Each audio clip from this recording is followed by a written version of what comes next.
I wanted to tell the story of two Grigio Fumo Ferraris that I found in the Pacific Northwest.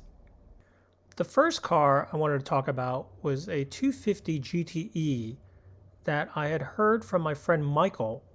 There was a shop in Tacoma, Washington called Alpha of Tacoma. It was owned by Carlo Durante and his brother Lino. And the rumor was they had an engine that was on an engine stand that everybody saw when they walked into the shop. Now, anybody who knows anything about Ferraris can look up engine numbers and figure out what car it went to. And the serial number on this engine went to a GTE. So when guys would ask Carlo what the story was on this engine, he would say, "Oh, no, that belongs to my car. I have a GTE." And so through the years, people would always ask about the GTE, but it wasn't in the shop. And the only clue to that car was the engine block sitting in Carlo's shop. Michael reached out to me and told me about this engine, which really piqued my interest. I eventually got in touch with Carlo and started asking him about the car, telling him that I would be interested if he ever decided to sell. But he'd always tell me, no, wasn't ready to sell, or no, the car wasn't for sale, or something like that. But I'd always call him back every 6 months or so just to see what was the story on the car.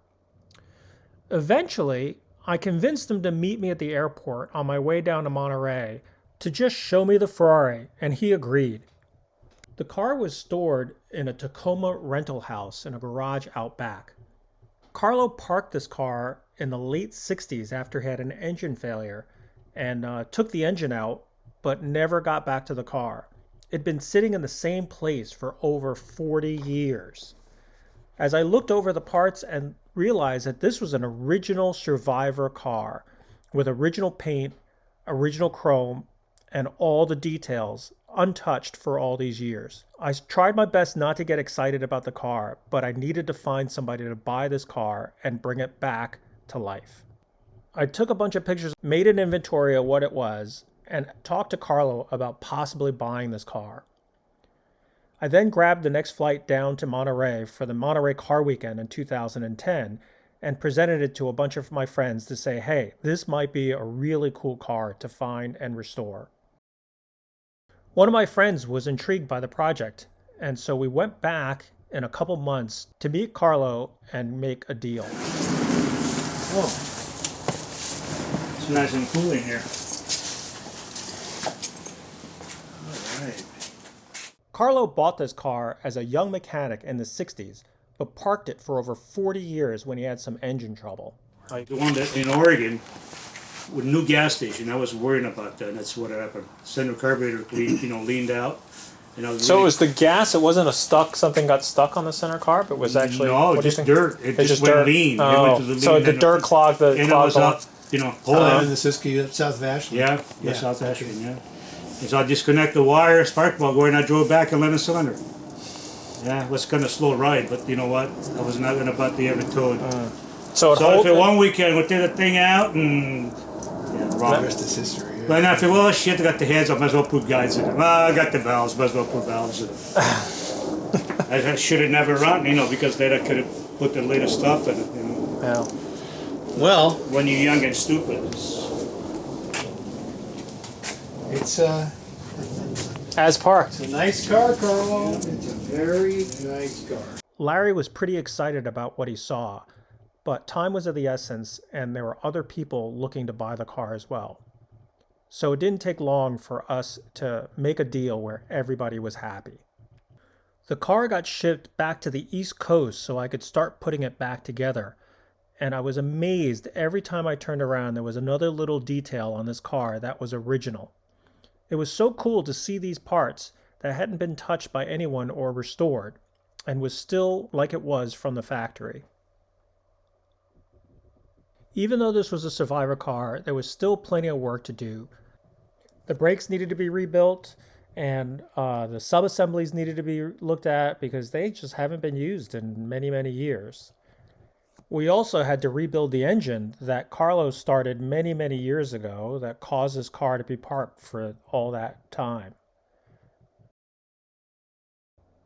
This car was largely rust-free, but there was one section in the floors that had rusted through. GTEs are notorious to have these sandwiched floor pans with fiberglass in between, which tends to trap water in the floor pans. We cut those rotted sections out and fabricated new floor pans to replace. The leather on this car was absolutely amazing and so well preserved. None of the leather was dried or cracked, but underneath it could use a little bit of work. The support structures that were made out of this plastic cracked. Early GTEs had this tendency to have weak seat pans, so we had to peel the old leather off and replace the seat pans with new ones that we had fabricated.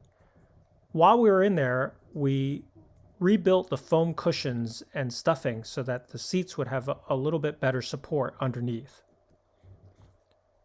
Cleaning up the rest of the interior just took off all the years of dust and dirt, but underneath the seats were just beautiful. We tried our best to color match the carpet to the ones that were underneath the floor pans that were rotted, and managed to put the whole interior back together. The trunk carpet only needed just a little bit of cleaning and it all went back together because it was original. Here's the engine being fired up for the first time after sitting for 40 years.